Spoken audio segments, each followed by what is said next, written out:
ஆண்டவர் உலக இரட்சகருமாகிய இயேசுவின் நாமத்தில் அன்பின் வாழ்த்துக்கள். இன்றைக்கு நம்ம வேதத்திலிருந்து சில வசனங்களை தியானிக்க போகிறோம். நம்ம யோவான் எழுதின 3ஆம் நிருபத்திலிருந்து நம்ம தேவ வார்த்தையை தியானிப்போம். 3வது வசனம், சகோதரர் நீ சத்தியத்தில் நடந்து கொள்ளுகிறாய் என்று உன்னுடைய உண்மையை குறித்து சாட்சி கொடுத்த பொழுது மிகவும் சந்தோஷப்பட்டேன். கண்களை மூடி ஜெபிப்போம். பரலோகத்தின் தகப்பனே, உங்கள் பிரசன்னம் வெளிப்படட்டும். நீர் வார்த்தை அனுப்பி டெலிவரன்ஸ் கொண்டு வருகிறவர். உங்கள் வார்த்தை உப்பால் சாரமேற்றப்பட்டது, ஊனையும் கணுக்களையும் வேறு பிரிக்கும் வல்லமை கொண்டது. எந்த பட்டயத்திலும் உருவ குத்துகிற உங்கள் வார்த்தை. பரிசுத்த ஆவியானவரே, நீர் இருதயங்களை ஆராய்ந்தறிகிறவர். பேசுகிற என்னை மறைத்து இந்த வார்த்தை கேட்குற பிள்ளைகளுக்கு பிரயோஜனமான வார்த்தையை பரலோகத்திலிருந்து பிதாவுடைய அந்த ஆண்டவரே வார்த்தையை நீங்கள் புல்லுள்ள இடங்களில் மேய்த்து அமர்ந்த தண்ணீரண்டை நடத்துகிற என் அப்பாவுடைய வார்த்தை வெளிப்படும்படி ஜெபிக்கிறேன்ப்பா. இந்த வார்த்தைக்கு எதிரான தடைகள் நீங்கட்டும். பரிசுத்த ஆவியானவர் கிரியை செய்யுங்கப்பா. இயேசுவே ஸ்தோத்திரம். ஆண்டவரே, நீருக்கு கிரியை செய்யுங்கப்பா. உங்கள் நாம மகிமைப்படட்டும். வார்த்தையிலே வல்லவரே, செயல்களில் மகத்துவமானவரே, கிருபையிலே பரிபூரணரே, கிருபையிலே பரிபூரணரே, ஆராதனை உமக்கு, ஆராதனை ஆண்டவரே உமக்கு, ஆராதனை உமக்கு, ஆராதனை. அவருக்கு மகிமை செலுத்துவோம். தகப்பனங்களோடு பேசும், இடைப்படும் இயேசுவின் நாமத்தில் பிதாவே. இந்த யோவான் எழுதின 3ஆம் நிருபத்தில் இந்த வார்த்தை நமக்கு சொல்லுகிற வார்த்தையை பாருங்க. இங்கே காயு என்று சொல்கிற ஒரு தேவனுக்கு பயந்த மனுஷனை குறித்து அங்கே போய் சுவிசேஷத்தை அறிவித்த யோவான் இந்த காரியத்தை சொல்கிறாரு. அவருக்கு ஒரு செய்தி கேள்விப்படுகிறார்.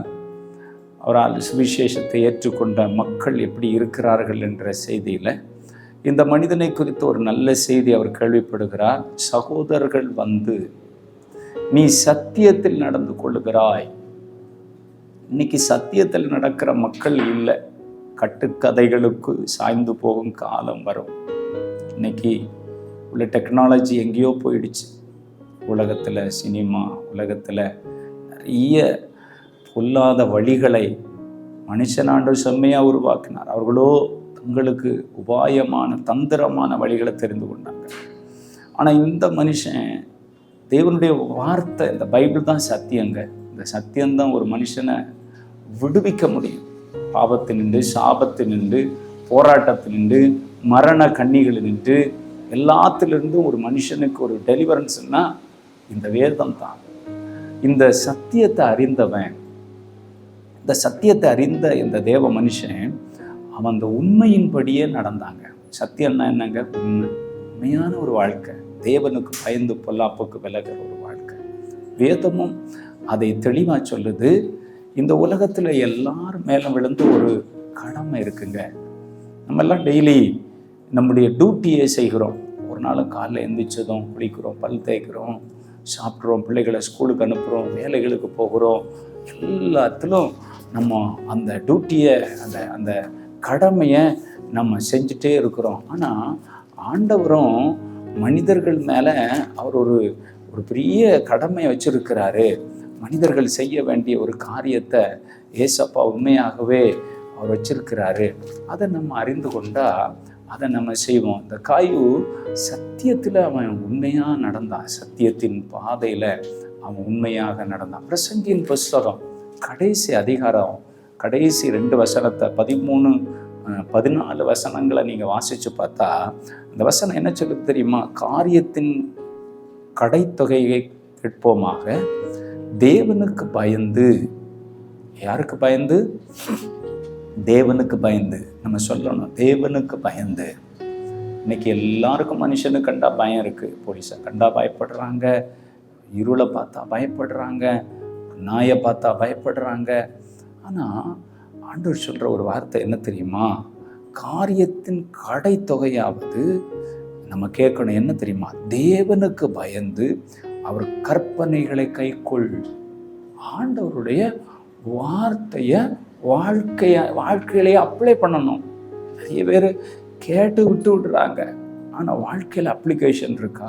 நம்ம வாழ்க்கை வேத சத்தியத்தில் நடக்கிறோமா? இந்த வசனம் சொல்லுது, தேவ பிள்ளைகளே, கற்பனைகளை கைக்கொள். எல்லா மனுஷர் வேலும் விழுந்த கடமை இதுவே. எல்லாருக்கும் இந்த உலகத்தில் நம்ம பிறந்து வாழும் பொழுது நமக்கு ஒரு நோக்கம் இருக்குது. ஒரு நோக்கம் இல்லாத வாழ்க்கையில் தேவனுக்கு பயந்து கற்பனையின்படி வாழும். அதை இந்த காய்வு செய்தான். அவன் சத்தியத்தில் நடந்தான். சத்தியம்னா தேவனுடைய வார்த்தையின்படி வாழ்ந்தான். இந்த உலகத்தில் வாழ்கிற வாழ்க்கை இது 70-80 வருஷத்தில் ஒரு மனுஷனுக்கு முடிஞ்சிடும். ஆனால் அவங்க செய்த கிரிய ஒரு மனுஷனுக்கு கூட வரும், நன்மைக்காவது தீமைக்காவது. தக்க பலனை அடைய தேவ சிங்காசனத்துக்கு முன்னே ஒரு நாள் நின்று தான் ஆகணும். ஆனால் இந்த தேவ மனுஷன் சுவிசேஷத்தை ஏற்றுக்கொண்ட இந்த காயு தேவனுடைய உண்மையின்படி வாழ்ந்தாங்க. இந்த வசனம் சொல்லுகிறது, நம்ம தேவனுக்கு பயந்து தேவனுடைய சத்தியத்தில் நடக்கணும். அதுதான் தேவன் நம்மளை எதிர்பார்க்கிற ஒரு உண்மையான காரியம் என்று வேதம் சொல்லுகிறது. நம்மை இந்த வசனத்தில் 14வது வசனம் கூட சொல்லுது, ஒவ்வொரு கிரியையும் அந்தரங்கமான ஒவ்வொரு காரியத்தையும் நன்மையானாலும் தீமையானாலும் தேவன் நியாயத்தில் கொண்டு வருவார். நீங்கள் நன்மை செஞ்சாலும் சரி, தீமை செஞ்சாலும் சரி, தேவன் ஒரு நாள் ஜட்ஜ்மெண்ட்ல கொண்டு வருவார், நியாய தீர்ப்பில் கொண்டு வருவார். உலகத்திலே ஒவ்வொரு காரியத்துக்கு ஸ்கூலுக்குள்ள போகும் பொழுது, பப்ளிக்கில் பிரச்சனை பண்ணும் பொழுது, தேசத்தில் பல குற்றங்களை செய்யும் பொழுது நீதிமன்றம் தீர்ப்பு கொடுக்குதில்ல, அது மாதிரி உலகத்தை படைச்ச ஒரு ஆண்டவர் இருக்கிறாரு. அவர் இயேசு. அவருடைய வேதத்தில் அவர் எப்படியெல்லாம் மனுஷனுக்கு அவன் செய்ததுக்கு செய்வார் எல்லாம் எழுதியிருக்கிறது.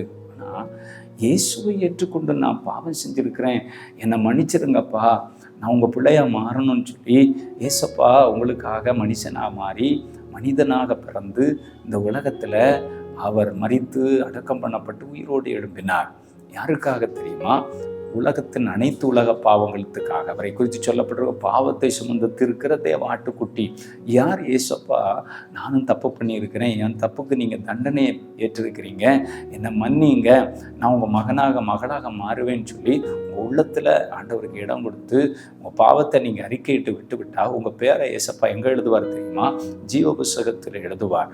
நீங்கள் ஜீவ புஸ்தகத்தில் பேர் எழுதப்பட்டால் உங்களுக்கு ஒரு உரிமையை ஆண்டவர் கொடுக்குறார். நீங்கள் அப்பா பிதாவே என்னும் பிள்ளை என்னும் மகன் ஒரு உரிமை ஆண்டவர் உங்களுக்கு கொடுக்குறாரு. அப்போது நீங்கள் அந்த பயந்து அவரை ஏற்றுக்கொண்ட பிறகு வேதத்தை வாசித்து ஜெபித்து ஆலயத்துக்கு போய் பரிசுத்தமாக இருந்து தேவனுடைய நீதியாகிய அவருடைய பேப்டிசத்தை எல்லாம் எடுத்து நீங்கள் ஆண்டவருடைய சித்தத்தை செய்து வாழ்ந்தால் நீங்கள் நித்தியத்தில் தேவனோடு மரணத்துக்கு பிறகு யுகா காலமாக ஆண்டவருடைய பரலோகத்தில் நீங்கள் வாழ முடியும். இல்லைன்னா நம்ம நரகத்துக்கு தான் போகணும்.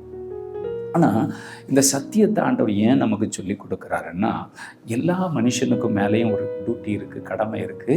அவருடைய கற்பனைகளை கை கொள்ளணும்னு எல்லா மனுஷனுக்கும் ஆண்டவர் ஒரு டியூட்டியை கொடுத்துருக்கிறார். இந்த உலகத்தில் மனுஷன் பிறந்துட்டு நான் விரும்பினபடி வாழ்வேன், நான் இஷ்டப்படி குடிப்பேன், நான் விபச்சாரம் பண்ணுவேன், வேசித்தனம் பண்ணுவேன், பொய் சொல்லி சம்பாதிப்பேன், தேவனுக்கு பிரிய இல்லாமல் வாழ்வேன், ஆலயத்துக்கு போக மாட்டேன், இப்படியெல்லாம் இருக்குது. ஆண்டவர் மனுஷனுக்கு ஒரு வாழ்க்கையை கொடுக்கலிங்க. மனுஷன் இந்த உலகத்தில் பிறந்த ஒரு பர்பஸ் இருக்குது, ஒரு நோக்கம் இருக்குது. ஆண்டவருடைய நோக்கத்தை நீங்கள் நிறைவேற்றுறீங்களா? இல்லை நீங்கள் சும்மா ஏதோ எல்லாரும் பிறந்து வாழ்ந்து போகிற மாதிரி ஆனால் மரணம் இந்த கண்ணை மூடி உங்கள் ஜீவன் புரியும் தெரியுமா? அப்போ உங்களுக்கு தெரியும் மிஸ்டேக் பண்ணிட்டேன்னு. பட்டு இன்னைக்கு ஆண்டவர் உங்ககிட்ட பேசுகிறாரு. வாழ்க்கை ஆண்டவருக்கு ஒப்பு கொடுங்களேன். எவ்வளோ நாள் நீங்கள் ஆண்டவருக்கு கற்பனையை கை கொள்ளாமல் உங்களுக்கு மனமும் மாம்சம் விரும்பினபடி நீங்கள் வாழுவீங்க? காலம் சமீபம் ஆயிடுச்சு. எல்லாத்துக்கும் ஒரு முடிவு வரப்போகிறது. உலகெல்லாம் ஆண்டவர் எழுதின ஒரு வார்த்தையை மிஞ்சி அதை செய்யாதுங்க, அதுக்குள்ளதான் அது நடக்கும். இதில் எல்லாம் எழுதி வச்சிருக்கிறார். உலகத்தின் முடிவு எப்படி இருக்கும்?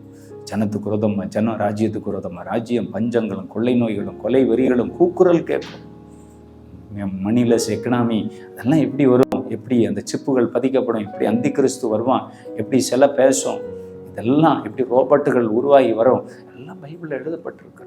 இந்த காலத்தின் விஞ்ஞானத்தின் இவ்வளோ வளர்ச்சியையும் பல்லாயிரம் ஆண்டுகளுக்கு முன்ன பரிசுத்த தேவ மனிதர்கள் பரிசுத்த ஆவியினால் ஏவப்பட்டு அவங்க எழுதின ஒவ்வொரு வேத புத்தகங்களிலும் உலகத்தின் தோற்றமும் முடிவும் எல்லாம் எழுதப்பட்டிருக்கிறது. தேவ பிள்ளைகளே, நம்ம எப்படி வாழ்ந்துட்டு இருக்கிறோம்? ஆண்டவர் நமக்கு சொல்லுகிறார், தேவனுக்கு பயந்து அவர் கற்பனைகளை கைக்கொள். எல்லா மனுஷர் மேலும் விழுந்த ஒரு பெரிய கடமை, டியூட்டி. நம்ம ஒவ்வொரு நாளும் தேவனுக்கு பயந்து பொல்லாப்புக்கு யோபு மாதிரி விலகிறோமா? நீதிமானா இருக்கிறோமா? தேவன் ஒருவர் என்னை பார்க்கிறார் என்று ஒரு யோசேப்பை போல இருக்கிறோமா? ஆனால் இந்த யோவான் அந்த அதிகாரத்தில் 3 யோவானில் நம்ம அழகா யோவான், இந்த பரிசுத்த யோவான் அந்த மனுஷனை குறித்து ஒரு சாட்சி கொடுக்கிறார். உங்களை குறித்து என்ன சாட்சி உங்கள் பாஸ்டர் சொல்ல முடியும்? உங்கள் அம்மா அப்பா சொல்ல முடியும்? இல்லை உங்கள் கணவர் சொல்ல முடியும்? இல்லை உங்கள் பிள்ளைகள் சொல்ல முடியும்? ஆண்டவருடைய வேதம் சொல்லுகிறது, சகோதரர் வந்து நீ சத்தியத்தில் நடந்து கொள்ளுகிறாய் என்று உன்னுடைய உண்மையை குறித்து சாட்சி கொடுத்த பொழுது மிகவும் சந்தோஷம். ஒரு தேவ மனிதனுடைய சந்தோஷம் என்ன தெரியுமா? ஒரு ஊழியக்காரனுடைய சந்தோஷம் என்ன தெரியுமா? நீங்கள் ஆண்டவருடைய வழிகளில் நடக்கிறதாங்க. அடுத்த வசனம் சொல்லுது, என் பிள்ளைகள் சத்தியத்தில் நடக்கிறார்கள் என்று நான் கேள்விப்படுகிற சந்தோஷத்தில் அதிகமான சந்தோஷம் எனக்கு இல்லை. நிறைய பேருக்கு சந்தோஷம் என்ன? நிறைய கோல்டு இருந்தால், நிறைய பணம் இருந்தால், நிறைய லேண்ட் இருந்தால், விரும்புகிறபடி ஒரு வீடு கட்டுனா. ஆனால் தேவ ஊழியர்களுக்கு, உண்மையாக கர்த்தருடைய பணியை செய்கிற தேவ மனிதர்களுக்கு, அவங்க சுவிசேஷம் சொல்லி அவங்க நடத்த சபை, அவங்க மூலம் ரட்சிக்கப்பட்ட பிள்ளைகள், அவங்க உண்மையாகவே கர்த்தருடைய வழிகளுக்கு காத்து கொண்டு அவங்க ஒரு நீதிமானாக வாழ்கிறாங்க அப்படின்ற ஒரு செய்தி அவங்களுக்கு ரொம்ப சந்தோஷத்தை கொடுக்கும். ஆனால் ஒரு மனுஷன் ஆண்டவரை விட்டு தூரமாக போய் அவன் குடிக்கிறான், வெறிக்கிறான், விபச்சாரம் பண்ணுறான், இஷ்டம் போல் வாழ்கிறான், திருடுறான், இப்படிலாம் ஒரு மனுஷனுடைய வாழ்க்கையை அவங்க பார்க்கும்பொழுது துக்கப்படுவாங்க. ஐயோ, ஆண்டவரே, கழுவப்பட்ட பன்றி சேற்றில் பொருள் போல் போயிட்டாங்களே, நாய் கக்குனதை சாப்பிட்ற மாதிரி இவங்க போயிட்டாங்களே, ஏசப்பா உங்களுடைய ரத்தத்தினால் என்ன கழுவுங்க, நான் அவங்க பிள்ளையா இருப்பேன்னு சொல்லி திரும்பவும் அந்த பழைய வாழ்க்கையை போயிட்டாங்களேன்னு அந்த பரிசுத்தவானுடைய இருதயம் ரொம்ப துக்கப்படுங்க. வேதம் தெளிவாக சொல்லுகிறது, என் பிள்ளைகள் சத்தியத்தில் நடக்கிறார்கள் என்று நான் கேள்விப்படுகிற சந்தோஷத்திலும் அதிகமான சந்தோஷம் எனக்கு இல்லை. நீங்கள் உங்கள் ஊழியக்காரர்கள் பார்க்கும் பொழுது, மற்றவங்க உங்கள் வீட்டார், எங்கள் பையன் ஜெபிக்கிறான், பைபிள் வாசிக்கிறேன், என் மகள் ஜெபிக்கிறா, பைபிள் வாசிக்கிறா, அவங்க இப்படியெல்லாம் வேதத்தின்படி வாழ்கிறாங்க, ஊரார் இப்படியெல்லாம் சாட்சி கொடுக்குற அளவுக்கு நீங்கள் வரணுங்க. இப்படி இல்லாமல் இருந்தால் இன்றைக்கி ஒப்பு கொடுங்க. தேவனுடைய வருகை ரொம்ப சமீபம்ங்க. எப்போ ஒரு மனுஷனுக்கு மரணம் சம்பவிக்கும்னு தெரியாது. நிறைய பேர் சிலுவை கல்வனை சொல்லுவாங்க, நாங்கள் அப்போ மனம் திரும்பிக்கிறோம். இன்னும் சான்ஸுங்க. அந்த மரண நாளுக்கு நீங்களாக இருக்க யாருக்கும் முடியாதுங்க. அது சொல்லாமலே நம்ம மேலே வரும். ஆனால் நீங்கள் ஆண்டவரோடு பயந்து வாழ்ந்தால் நித்தியத்தில் உங்கள் வாழ்க்கையை கழிக்க முடியுங்க. இந்த வசனம் சொல்லுகிறது, பிரியமானவனே, நீ சகோதரருக்கும் அந்நியருக்கும் செய்கிற யாவற்றையும் உண்மையாய் செய்கிறாய். யாருக்கு எதை செய்தாலும் உண்மையாக செய்யுங்க. தேவன் அதில் ஆசீர்வதிப்பார். தேவனுக்கு பயந்து உண்மையாக வாழுங்க. அவர்கள் உன்னுடைய அன்பை குறித்து சபைக்கு முன்பாக சாட்சி சொன்னார்கள். சபைக்கு முன்ன சாட்சி சொல்றாங்க. காயுவை குறித்து ரொம்ப அன்புள்ள மனுஷன். இன்றைக்கு அன்பு தணிந்து போகிற காலத்தில் இருக்கும். 1 கொரிந்தியர் 13 அன்பு சொல்லுது. அன்பு எல்லாத்தையும் தாங்கும். அன்புக்கு பொறாமை இல்லை.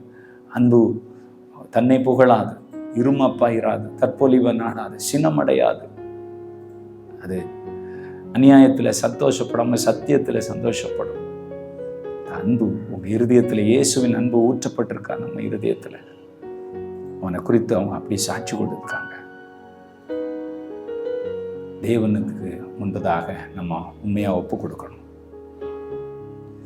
இன்னொரு மனுஷனை இந்த யோவான் எழுதுகிறார். இந்த 3ஆம் நிருபத்தில் அந்த மனுஷனுடைய பேரு தியோத்தரப்பு.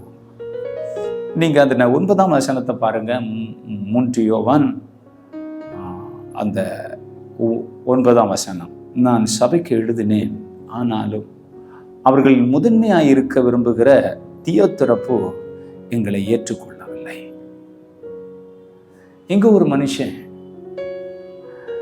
முதல்ல காயோ குறித்து எழுதுகிறார். அவன் சத்தியத்தில் நடக்கிற ஒரு மனுஷன். அவன் சத்தியத்தில் நடக்கிறான்னு கேள்விப்படுகிறேன், அது அவருக்கு சந்தோஷம். இன்னொரு மனுஷனுங்க அவருக்கு பெரிய வேதனை. இன்னைக்கு நிறைய சபையில் உண்மையாக கர்த்தரை பின்பற்ற ஒரு கூட்டம் இருக்குது, இன்னொன்று போலித்தனமாக பின்பற்ற கூட்டம் இருக்குது. சபையில் அரசியல் பண்ணுற கூட்டம், சபையில் பிரிவினை உண்டாக்குற கூட்டம், சபையில் பயங்கர பிரச்சனையை உருவாக்குற கூட்டம், சபையில் பாவ இச்சைகளை கட்டவிழ்த்து விடுறதுக்கு பிசாசால் பயன்படுத்துகிற கூட்டம். நம்ம எந்த கூட்டத்தில் இருக்கிறீங்க?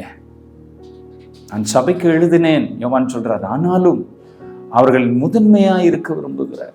எனக்கு பாட்டு பாட கொடுக்கல, ஜெபிக்க கொடுக்கல, எனக்கு சண்டே கிளாஸில் டீச்சர் பொறுப்பு கொடுக்கல, என்ன பிரசங்கம் பண்ண விடலை, எவ்வளோ குழப்பம். முதன்மையாக இருக்க விரும்புகிறார். கொடுக்கலன்னா பாஸ்டரை மாற்றிடுவாங்க, பாஸ்டருக்கு எதிராக பிரச்சனை பண்ணிடுவாங்க. இதெல்லாம் இன்னைக்கு சபையில் சர்வசாதாரணமாக நடக்குது. இந்த மனுஷன் அந்த தேவ ஊழியனுக்கு ஒரு பெரிய மண்டவலியாக இருக்கிறான். கர்த்தருக்கும் அப்படிதான் அருவருப்பானவனாக இருக்கிறான்.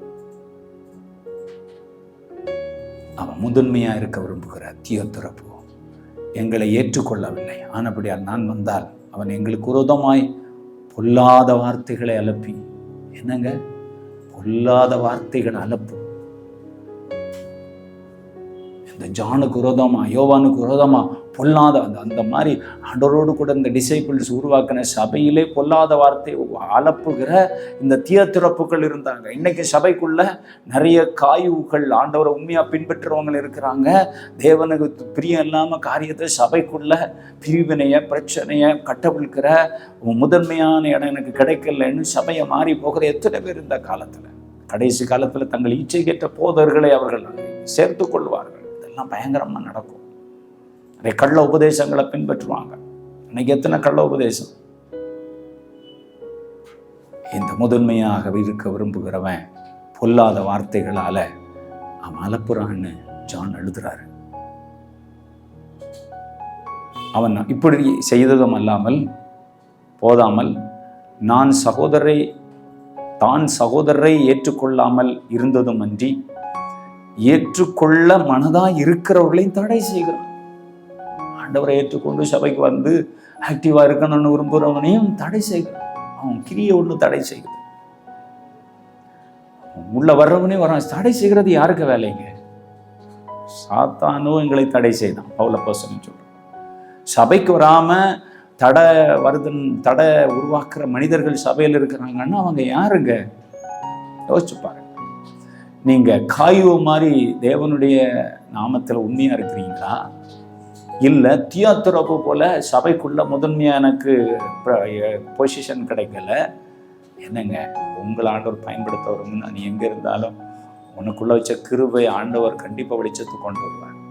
இருக்க வேண்டிய இடத்துல நம்ம இருக்கணும். தலை இருக்குது, கை இருக்குது, கால் இருக்குது, கணுக்கள் இருக்குது, முட்டு இருக்குது, ஜாயின் இருக்குது. ஒவ்வொன்றையும் தேவன் அதின் பகுதியில் வச்சாருன்னு இருக்கு. அந்த பகுதியில் இருந்தால் தாங்க அது செயல்படும். எல்லாம் கண்ணாக இருந்தால் எப்படி இருக்கும்? எல்லாம் காதாக இருந்தால் எப்படி இருக்கும்? அழகாக எழுதுறாரு இல்லையா பைபிளில்? கிறிஸ்து சபைக்கு தலைகளெல்லாம் அபயவம். சர்ச்சில் முதன்மையாக இருக்க விரும்புகிறவனால பிரச்சனை. தேவ பிள்ளைகளே, அவனும் போகிறதில்லை, வர்றவனையும் தடை செய்கிறான். இதெல்லாம் குடும்பங்களுக்கு பெரிய சாபம். பாருங்க, ஒரு ஆத்மாவுடைய வேலை ரொம்ப பெருசு. நம்ம இடரல் உண்டாக்கக்கூடாது. இடரல் வருவது அவசியம்.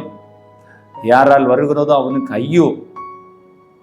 அவன் கழுத்தில் எந்திர கல்லை கட்டி சமுத்திரத்தின் ஆழத்தில் போட்டால் நிலமா இருக்குன்னு சொல்றாரு. நம்ம சாத்தானுக்கு இடம் கொடுக்கக்கூடாது. யூதாசுக்குள் சாத்தான் புகுந்தான், அவரே காட்டி கொடுத்துட்டான். இன்னைக்கு நிறைய யூதாசுகள் எழுப்பிட்டு இருக்கிற காலம், சபைகளை உடைக்கிற காலம், சபைகளில் பிரிவினை கட்டவிழ்க்கிற காலம், ஏதாவது சொன்னால் உடனே போய் வேற ஒரு சர்ச்சை ஆரம்பிக்கிற காலம்.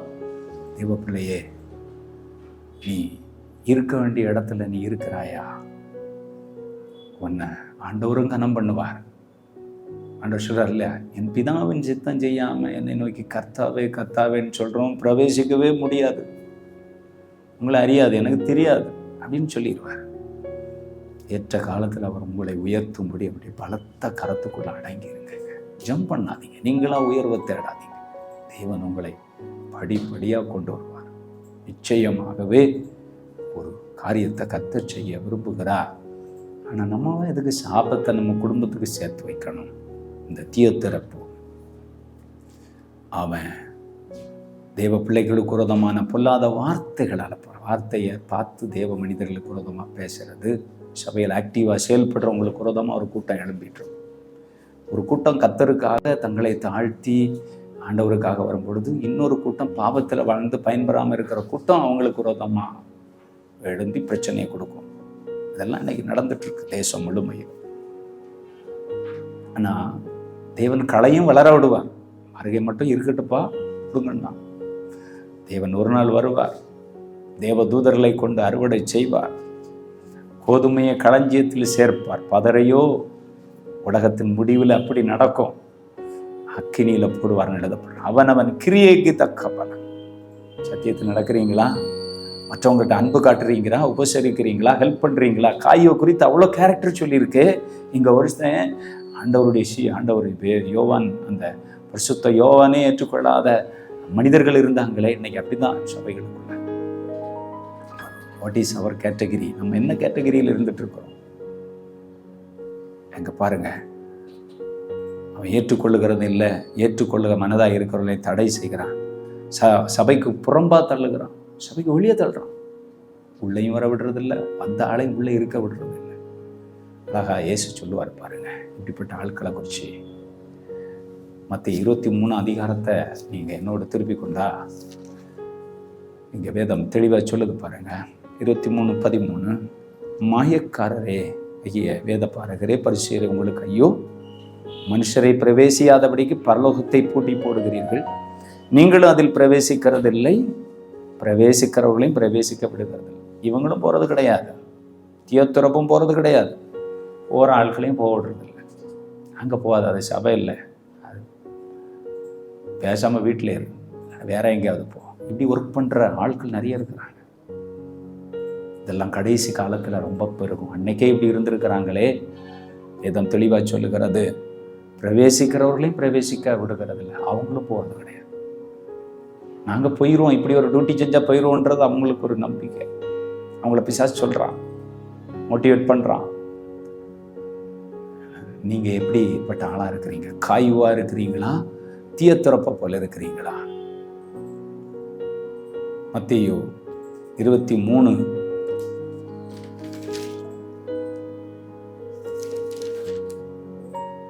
சொல்லுது, மாயக்காரரே வேத பாரகரே பரிசேயரே உங்களுக்கு ஐயோ, ஒருவனை உங்கள் மார்க்கத்தான் ஆகும்படிக்கு சமுத்திரத்தையும் பூமியையும் சுற்றி திரிகிறான். அவன் உங்கள் மார்க்கத்தான போதோ அவனை உங்களிலும் இரட்டிப்பான நரகத்தின் மகனாக்குகிறீர்கள். ஆண்டவருக்குள்ள கொண்டு வருவதற்கு ஆத்துமான்னு ஓடி போயிட்டு உள்ள கொண்டு வந்துட்டு அப்புறம் அவனை ரொம்ப கெடுத்து விடுறது. இதெல்லாம் இன்னைக்கு இருக்கு. தேவ பிள்ளைகள் ரொம்ப கவனமாக இருக்க வேண்டும். இந்த கடைசி காலத்தில் இன்றைக்கு கட்டுக்கதைகளுக்கு சாய்ந்து போகிற ஒரு காலகட்டத்தில் நம்மெல்லாம் வாழ்ந்துட்டுருக்குறோம்.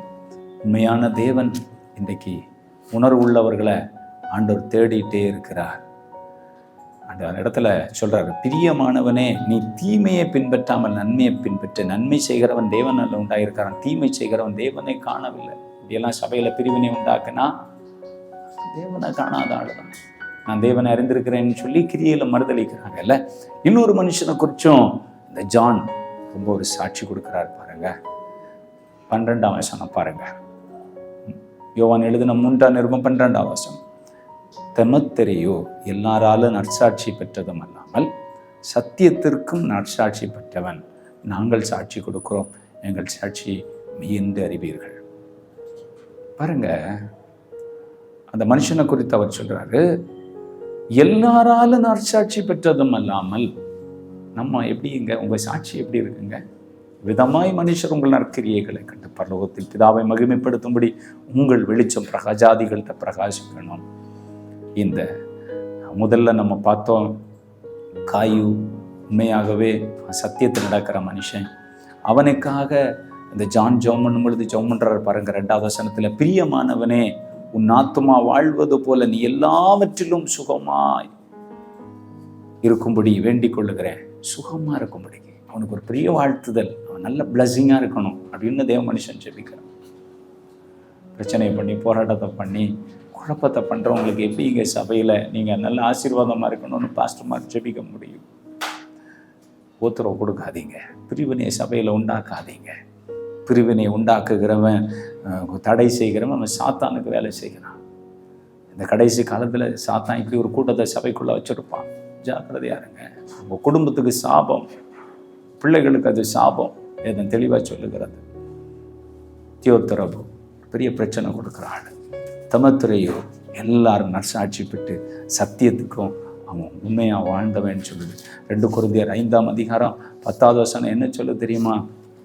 அவன் செய்த நல்ல கிரியைக்காவது தீமை செய்த கிரியைக்காவது தக்க பலனை அடையும்படி ஒரு நாள் தேவனுடைய சிங்காசனத்துக்கு முன்ன மனுஷன் நிற்கணுங்க. ஒரு நாள் நிர்ணயம் ஆகணும். ஆண்டோடைய வசனம் தெளிவாக சொல்லுகிறது.